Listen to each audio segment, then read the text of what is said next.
It was not a pleasant journey.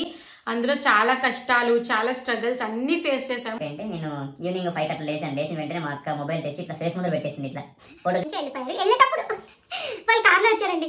ఒక minimum 7 times అని వెనక్కి తిరిగి బాయ్ చెప్పుకుంటారండి. 3 టైమ్స్ చెప్పాను. 7 టైమ్స్ ఎట్లా చెప్తాను? 5 to 7 కోవిడ్ సెకండ్ వేవ్ అనేది వచ్చింది అనమాట. ఫోన్ రింగ్ అయితే 90-100 అంత స్పీడ్ కొట్టుకుంటారు. నిజంగా can't see they are 2 pillars of our family అండి. వాళ్ళిద్దరికి అలా అయితే మేము ఏమైపోతామో, ఫ్యామిలీ ఏమైపోతుందో కూడా ఎవరు ఆయన కంటిన్యూ చేస్తారు.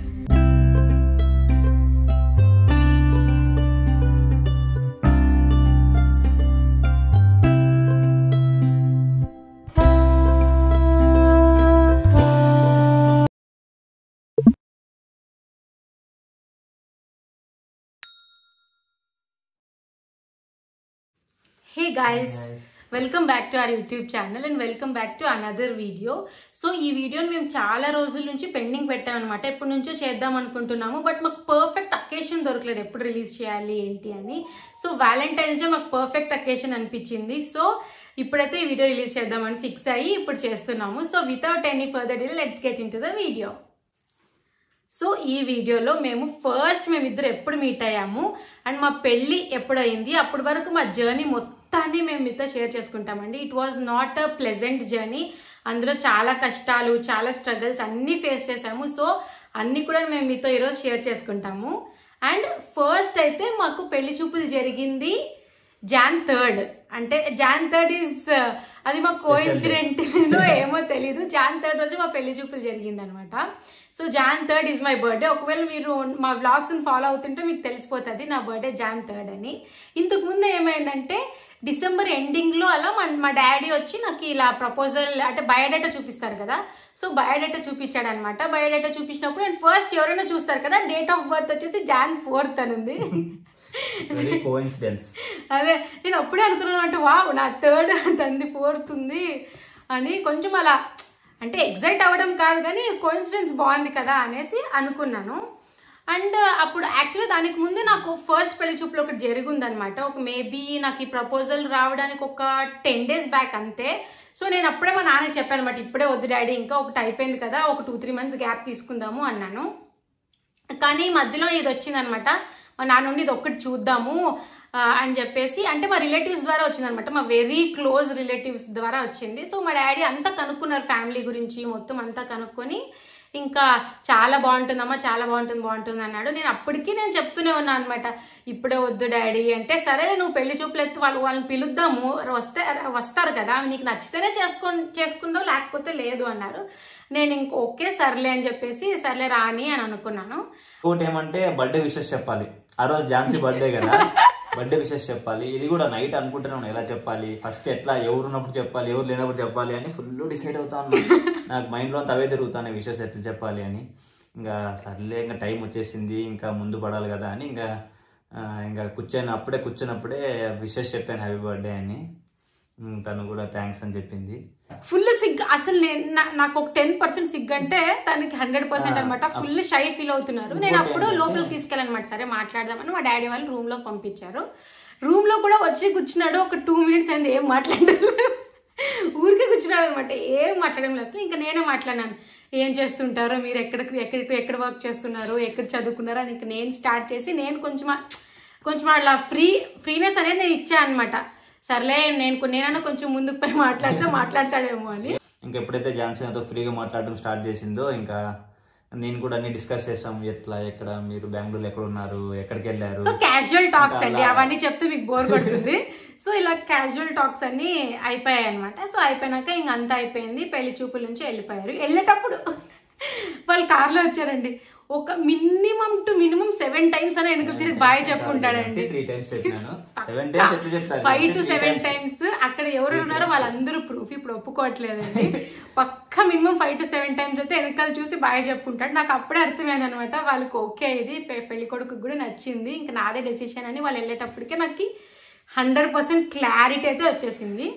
సో ఇంక లోపలికి వచ్చాక మా డాడీ అడిగారు ఇట్లా, నేను అప్పుడు చెప్పాను అనమాట, కొంచెం టైం తీసుకొని నైట్ లోపల నేను చెప్పేశాను ఓకే అంత ఫ్యామిలీ అంతా ఓకే అంటే. నాకు మా డాడీ మీద ఫుల్ నమ్మకం అండి. ఆయన అంతా చూసి ఏదైనా ఒక ప్రపోజల్ నా వరకు రావాలంటే ఆయన ఒక 1000% రీసెర్చ్ చేసి నా వరకు తెస్తారు.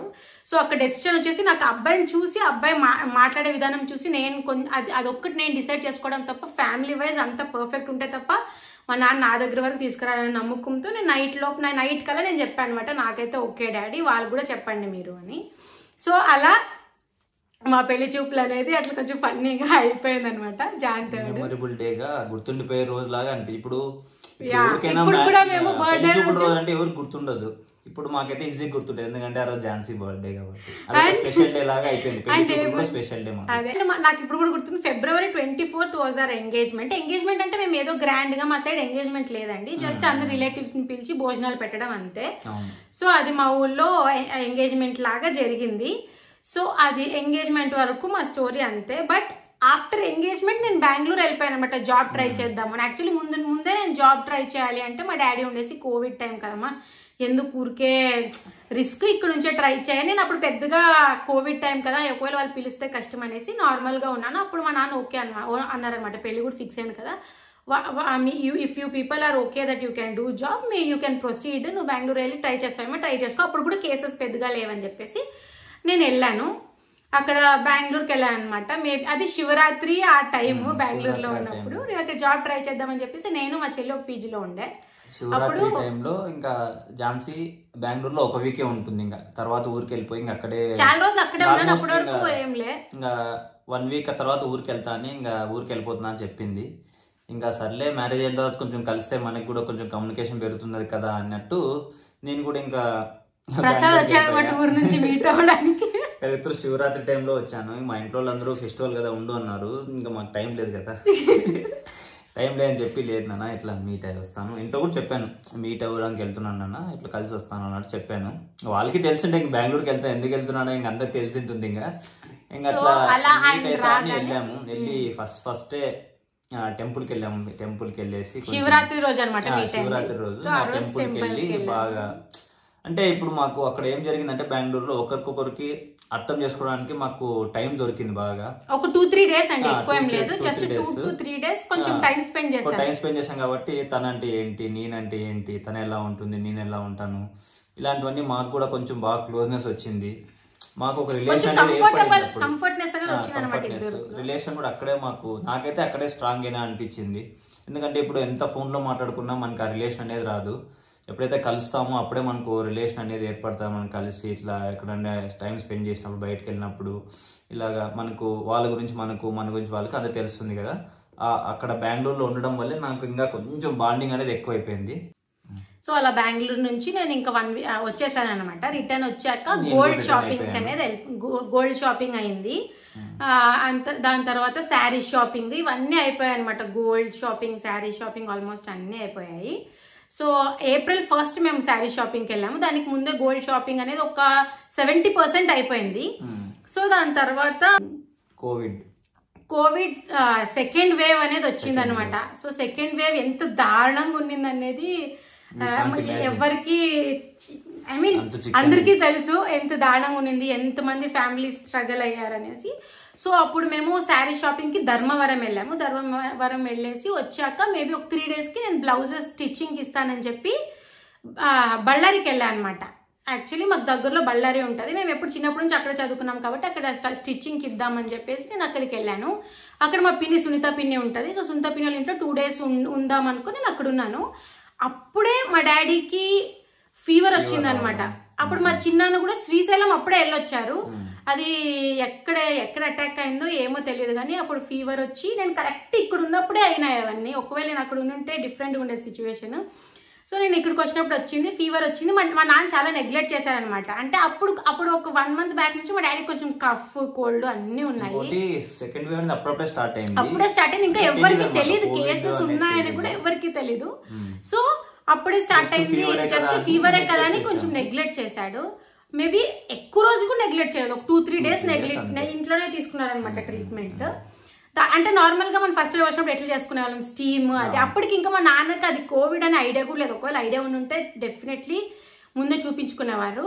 బట్ ఐడియా లేకుండా సో 3 days అట్లే ఉన్నాడు. నేను 3rd day అనమాట. ఇంకా నేను మా డాడీకి కాల్ చేసి నేను వస్తున్నాను డాడీ, ఇంకా ఈరోజు బస్సు ఎక్కుతాను అని చెప్పిన. చెప్తే మా డాడీ ఉండేసి రావద్దమ్మా, ఇక్కడ ఇంట్లో అందరికీ కొంచెం ఫీవర్ గానే ఉంది, వస్తే మేబీ నీకు కూడా వస్తుందేమో, సో అక్కడే ఉండి పిన్యోళ్ళ ఇంట్లో కొన్ని రోజులు అన్నాడు. అప్పుడు కూడా నాకు కూడా ఏం ఐడియా లేదు, నాకు ఫీవరే కదా పోతుందిలే, నేను వస్తానులే డాడీ అన్నాను. వస్తానంటే వద్దు వద్దు వద్దు, ఒక 2 days ఆడే ఉండు, తగ్గిపోయినాక వద్దు కానీ అన్నాడు. సర్లే ఎందుకు ఆర్గ్యూ చేసేది అని నేను సర్లే అని ఊరికే ఉన్నాను అనమాట. ఉంటే ఏమైంది, ఆ నెక్స్ట్ డేనే బళ్ళారికి వచ్చాడు అనమాట డాడీ. వస్తేనే ఆ రోజు సండే, నిజంగా సిచ్యువేషన్ ఎట్లా మన డెస్టినీ అనేది ఎంత దారుణంగా ఉంటుందంటే, ఆ రోజు సండే. సో సండేకి మా డాడీకి కొంచెం మార్నింగ్ సివియర్ అయిపోయింది అనమాట, అంటే తట్టుకోలేకుండా అయిపోయింది. ఇంకోటి మా డాడీకి షుగర్ కూడా ఉంది కాబట్టి హీ ఫెల్ట్ నేను ఇప్పుడు చూపించుకోకపోతే మేబీ కొంచెం సీరియస్ కావచ్చు అనే ఫీలింగ్ మా నాన్నకు వచ్చినాక వచ్చాడనమాట బళ్ళారికి. వస్తే ఆ రోజు సండే ఏ హాస్పిటల్స్ కూడా ఓపెన్ లేవు, ఏం లేదనమాట. సో ఒకే ఒక హాస్పిటల్ ఉంది, ఆర్కే హాస్పిటల్ అని.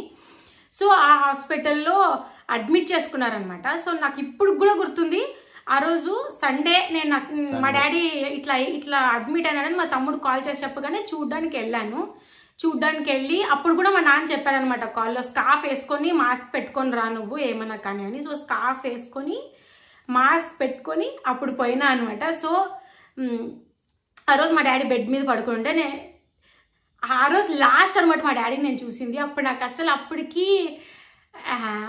ఆ సిచ్యువేషన్లో నాకు తెలియదు అదే మా డాడీ నేను లాస్ట్ టైం చూస్తానని. సో నేను చూసి ఊరికి వెళ్ళిపోయాను అనమాట, గోనాలకు వెళ్ళిపోయాను. మా డాడీ ఏమన్నారంటే, ఇక్కడ రాఘవేంద్ర ఉంటాడు, రాఘవేంద్ర మమ్మీ ఇద్దరు ఉన్నారు, మీరు అందరూ ఉండొద్దండి, మీరు ఊరికి పోండి, అక్కడ చిన్నాన్న పిన్ని, మా జాయింట్ ఫ్యామిలీ, సో చిన్నాన్న పిన్ని ఉంటారు అని చెప్పేసి ఊరు వెళ్ళాము. ఊరు వెళ్తే అక్కడ సిచ్యువేషన్ చిన్నాన్నకు కూడా అస్సలు బాగాలేదండి, చిన్నాన్నకు కూడా అదే ఫీవర్ అట్లుండే. సో ఒకవేళ నేను నిజంగా అంటే మా డాడీకి అట్లా బాగాలేనప్పుడు ఊర్లోనే ఉండింటే కనుక ఖచ్చితంగా 3 days వెయిట్ చేపిస్తుండలేదు నేను. సెకండ్ డేకే మా డాడీని ఖచ్చితంగా నేను చెప్తే ఖచ్చితంగా వింటారండి మా డాడీ. సో నేను పక్కా బళ్ళారికి పిలుచుకొచ్చేదాన్ని. అదే టైంలో దేవుడు నన్ను అక్కడి నుంచి తీసుకుపోయినాడేమో నాకు ఇప్పటికీ అనిపిస్తుంది. నేను ఊరు వెళ్ళాక చిన్నానికి కూడా సిచ్యువేషన్ దారుణంగా ఉంది, అస్సలు వాళ్ళతో వామిటింగ్స్ అవుతున్నాయి. అప్పుడు నేను నెక్స్ట్ డే చిన్నానికి చెప్పినాను అనమాట, చిన్న హాస్పిటల్కి పో, నువ్వు ఎందుకు ఊరికే ఇట్లా నెగ్లెక్ట్ చేస్తున్నావు, డాడీకి కూడా అట్లే కదా అంటే చిన్నాను ఉండేసి పర్లేదులే, మొండి అండి మా ఇంట్లో వాళ్ళంతా మొండి, చెప్తున్నా కదా డాడీ ఇక్కడ అదే ఇంట్లో ఎవరైనా ఉండాలి, మీరు ఒక్కటే ఎట్లుంటారనే ఉద్దేశంతో చిన్నాను అక్కడే ఉన్నాడు. అయినాక 2 days కి చిన్నాను కూడా అనిపించింది అనమాట, నాకు అసలు బాగాలేదమ్మా పోయి చూసొస్తాను అని. అప్పుడు చిన్నాను కూడా బళ్ళారికి పోయినాడు. బళ్ళారికి పోయినాక ఇద్దరిని అడ్మిట్ చేసినారండి. ఇద్దరికి అప్పటికి నాకు అస్సలు తెలియదు, అడ్మిట్ చేసినారు, ఇద్దరు అడ్మిట్ అయినారని తెలుసు. అప్పటికి మేము ఏమనుకున్నామంటే మేబీ ఇట్లా వైరల్ అనేది ఇద్దరికి అటాక్ అయిందేమో, అంటే ఇంత ప్యానిక్ అనేది మేము నిజంగా అంటే కాలేదండి. ఎందుకంటే అప్పుడు ఏం కోవిడ్ కేసెస్ కూడా లేవు, అసలు ఏం ఐడియా కూడా లేకుండే. ఇద్దరు అడ్మిట్ అయినారు. సో 3-4 days అట్లా మేము కాల్లో మాట్లాడుతున్నాం అనమాట. అక్కడ సిచ్యువేషన్ దారుణంగా ఉంది, హాస్పిటల్స్ చేంజ్ చేస్తున్నారు, ఇద్దరికి కోవిడ్ పాజిటివ్ అని తెలిసిపోయింది, అది కూడా సివియర్ అని తెలిసిపోయింది, అంతా తెలిసిపోయింది. బట్ మాకు ఇంట్లో వాళ్ళకి ఏమీ తెలియదు. మా తమ్ముళ్ళు ఇద్దరు అక్కడే ఉన్నారు. సో వాళ్ళిద్దరికి అన్నీ తెలుసు, వాళ్ళే చూసుకుంటున్నారు. ఇంట్లో మా మమ్మీకి అందరికీ చెప్తే మేము ప్యానిక్ అయ్యి ఊరికే అక్కడికి వస్తే మాకు కూడా ఎక్కడ అటాక్ అవుతుందో అని చెప్పేసి వాళ్ళు అసలు మమ్మల్ని రానివ్వలేదు. సో మేము నార్మల్గానే ఉన్నాం అనమాట. కాల్ చేసి నేను రోజు మాట్లాడుతున్నాను, ఎట్లుంది చిన్నానికి, ఎట్లుంది డాడీకి, ఎట్లుంది అని, అంతా బాగుంది, ఇంక వచ్చేస్తారనే టైప్లోనే వాళ్ళు మాట్లాడినారు. సో మేము వివర్ ఓకే. నాకు ఇప్పటికీ గుర్తుంది శ్రీరామనవమి, ఆ రోజు శ్రీరామనవమి రోజు, ఆ రోజు నేను శ్రీరామనవమి రోజు ఊరేగింపు జరుగుతుంటుంది అనమాట. ఆ రోజు కూడా నేను దేవుడికి మొక్కున్నాను. ఆ రోజు ప్రసాద్తో ఫోన్లో కూడా మాట్లాడుతున్నాను అనమాట. అప్పుడు నేను ప్రసాద్ కూడా చెప్పినా అనమాట, ఈరోజు శ్రీరామనవమి ఇట్లా ఊరేగింపు జరుగుతుంది, జల్దీ మా డాడీ చిన్న ఇంటికి వచ్చిడాలని దేవుడికి మొక్కుంటున్నాను అని చెప్పినా అనమాట.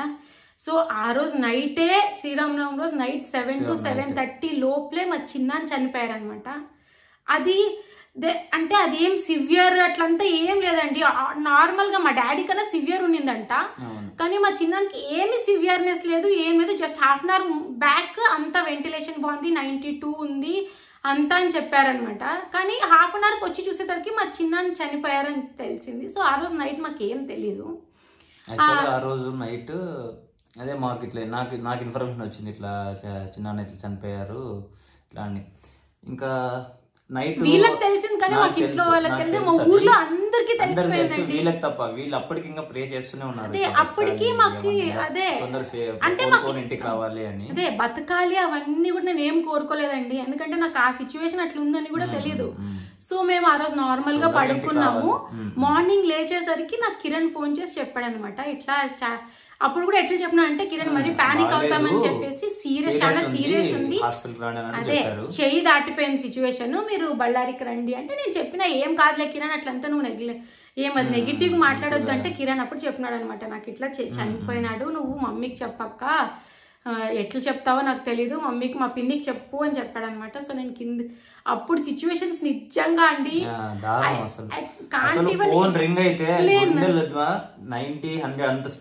నిజంగా కాంట్ ఈవెన్ ఎక్స్ప్లెయిన్ అనమాట. సో మేము ఆ రోజు బాడీ తెచ్చారు, తోటలో వెళ్ళి కొంచెం ఉంటాయి కదా ఫార్మాలిటీస్ అన్ని కంప్లీట్ చేసేసుకొని ఇంటికి వచ్చాను అనమాట. ఇంటికి వచ్చినప్పటి నుంచి ఇంకా ఫుల్ టెన్షన్ మాకు, మా డాడీకి ఎట్లుందో ఏమో, నేను అదే అడుగుతానే ఉన్నాను ఏమింట్లో ఎట్లుందో ఏమో తెలియదు, ఇంకా రోజు ఫోన్ చేసేది వాళ్ళం అనమాట మేము. అప్పటికి మా అత్త అందరూ మా ఊర్లోనే ఉన్నారు. సో మేము కాల్ చేస్తున్నాం రోజు డాడీ, అట్లీస్ట్ మా డాడీ అన్న ఇంటికి వాపస్ వస్తే, see they are 2 pillars of our family అండి, వాళ్ళిద్దరికి అలా అయితే మేము ఏమైపోతాం, మా ఫ్యామిలీ ఏమైపోతుందో కూడా ఎవరు నో వన్ కెన్ ఇమాజిన్. నాకు అప్పుడు 24 అండి, జనవరిలో 24 పడింది ఇంకా. సో ఆ ఏజ్ లో నాకు 24, ఇంకా నాకంటే అందరూ చిన్నోళ్ళే, నేనే ఫస్ట్. సో అందరూ చిన్నోళ్ళే, మాకు ఏం అర్థం కాలేదు. సో వివర్ ప్రేయింగ్ అనమాట, రోజు మొక్కుంటుండే ఇట్లా మా డాడీ తొందరగా రావాలా అని. సో 21st మా చిన్నాన్న చనిపోయారు. 26th అనమాట, 26th మా డాడీకి చాలా సీరియస్ అయిపోయింది. మేము 24th ఫోన్లో మాట్లాడినాను మా డాడీతో, ఫోన్లో మాట్లాడి ఏం డాడీ ఎట్లా అంటే, మా డాడీకి మా చిన్నాన్నకి అట్లుందని తెలియదు, మా చిన్నాన్న చనిపోయినాడని మా డాడీకి తెలీదు. అప్పటికి మా డాడీ అడిగాడంట రాఘవేంద్రని, ఎక్కడున్నాడు చిన్నాన్న అంటే, చిన్నాన్నకి కొంచెం బాగాలేదు, వేరే వాడు షిఫ్ట్ చేస్తున్నారు అని చెప్తే, నేను చూడాలా అంటే, లేదులే డాడీ 2 days అయినాక చూద్దు అంటే, సరేలే. అప్పటికి మా డాడీ అడుగుతుంటే బాగున్నాడు అని చెప్పినారంట, బాగున్నాడు ఇంకా ఆల్మోస్ట్ డిశ్చార్జ్ అవుతారని చెప్పినారంట. సో మా డాడీ ఓకే అనుకున్నాడు. కానీ 25th ఆ టైంకి మా డాడీకి ఇంకా మాట్లాడే పరిస్థితి కూడా లేదు.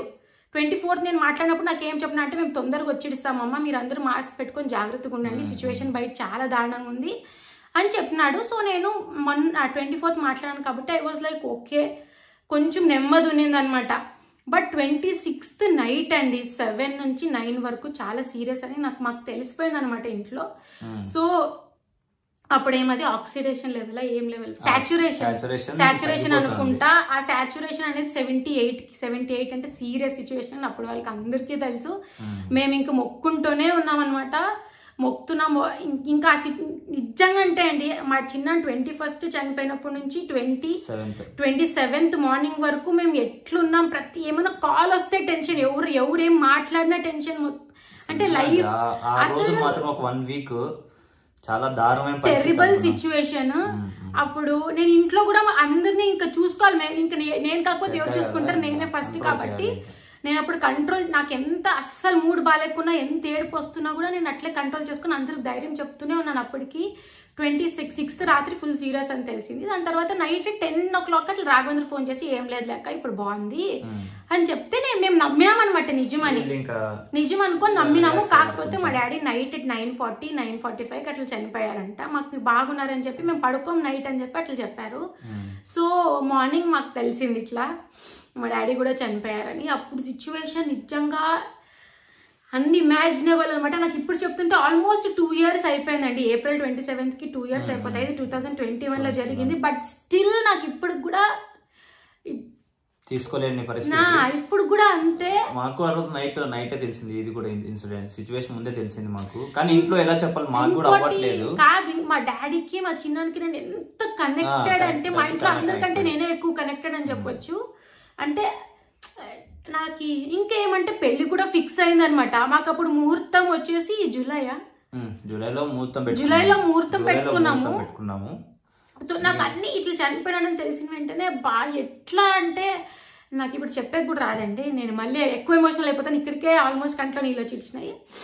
సో అలా ఆ సిచ్యువేషన్ అనేది అంత దారుణంగా ఉంది అనమాట. సో అదైతే నేను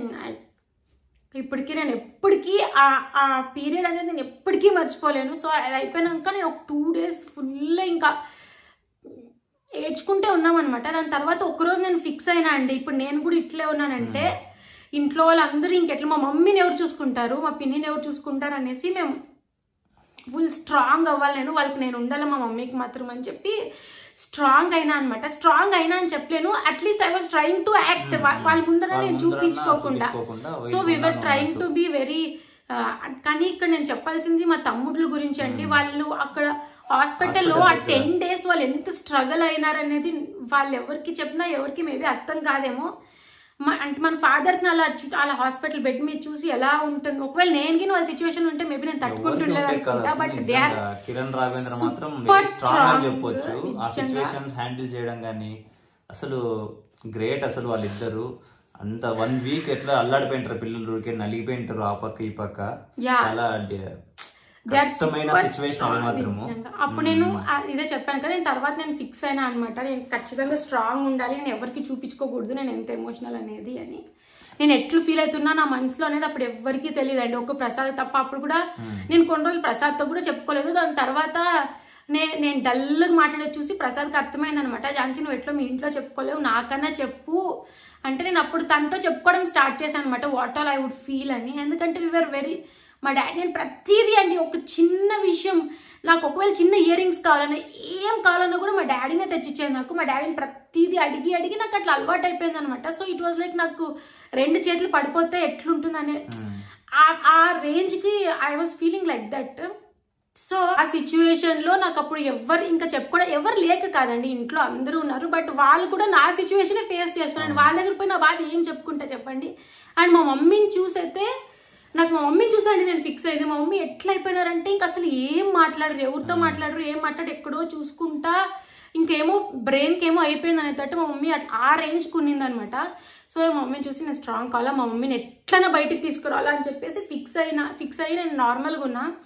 అండ్ ఇంకా అప్పుడే అనమాట నేను ప్రసాద్తో కనెక్ట్ అయింది కూడా. అప్పటి వరకు నార్మల్గా ఉండే, అప్పుడు నేను ఎవరితో చెప్పుకోలేనివన్నీ I could share with him. అప్పుడు తను కూడా he was very positive and నాకు చాలా బాగా చూసుకున్నారండి, నేను నిజంగా చెప్తున్నాను. ఆ సిచ్యువేషన్లో మేబీ ప్రసాద్ లేకపోతే నేను ఏమైపోయేదని కూడా నాకు అస్సలు తెలియదు. సో దిస్ సిచ్యువేషన్ మేడ్ ఆ రిలేషన్షిప్ వెరీ స్ట్రాంగ్ అనమాట. సో పెళ్లి టైం కల్లా నాకు తెలిసిపోయింది నా లైఫ్ తనతో ఎలా ఉంటుంది, నన్ను ఎలా చూసుకుంటారనేసి. సో నేను అదే కాన్ఫిడెంట్గా నాకు అదే అనిపించింది అనమాట, కాన్ఫిడెంట్గా పెళ్లి చేసుకున్నాను నేను అప్పుడు. సో పెళ్లికి ముందు ఇంకా పెళ్లి దగ్గర పడుతున్నట్టల్లా ఎవ్రీవన్ స్టార్టెడ్ బికమింగ్ ఎమోషనల్ అనమాట. ఎందుకంటే మా డాడీ చాలా ఒక 1 year నుంచి ఫుల్ నేను ఝాన్సీకి పెళ్లి చేయాలి, అట్లా చేయాలా ఇట్లా చేయాలా అని he was always speaking about my marriage అండి. సో నాకు అప్పుడు అవన్నీ గుర్తొస్తుండే. నాకు గుర్తొస్తుంటే మా మమ్మీకి ఇంకెందుకు గుర్తురాలో ఆలోచించాడు, నాకంటే ఎక్కువ మా మమ్మీతోనే చెప్పుకుని ఉంటాడు. సో మా మమ్మీ ఇట్లా ఎమోషనల్ అవ్వడం స్టార్ట్ అయింది. సో నేను ఇంకా పెళ్లి మాది August 25th అండి, అయినా పోస్ట్ పోన్ చేసుకున్నాం 3 months తర్వాత చేసుకోవాలని. సో August 25th పెళ్ళి అంటే ఆగస్ట్ నాకు ఇప్పుడు కూడా డేట్ గుర్తుంది, 17th ఫుల్ మా మమ్మీ ఎమోషనల్ అయిపోయి ఇంకా మా మమ్మీకి అట్లా ఆ situation no one can explain అండి. సో నాకు అప్పుడు నేను ఫిక్స్ అయినా అనమాట, ఒక 1 week ముందు ఖచ్చితంగా నేను స్ట్రాంగ్గా పెళ్లి చేసుకోవాలా, పెళ్లిలో అస్సలు కొంచెం కూడా ఏడవకూడదు అని ఫిక్స్ అయ్యి అన్ని పనులు నా అంతకు నేను అన్ని చేసేసుకొని అంత రెడీగా ఉన్నా అనమాట. ఒక విషయం చెప్పాలి, ఇప్పుడు ఇంట్లో ఆ సిచ్యువేషన్ అలా జరిగింది కదా, ఇద్దరు పిల్లర్స్ అనేది ఇట్లా అవ్వడం అనేది.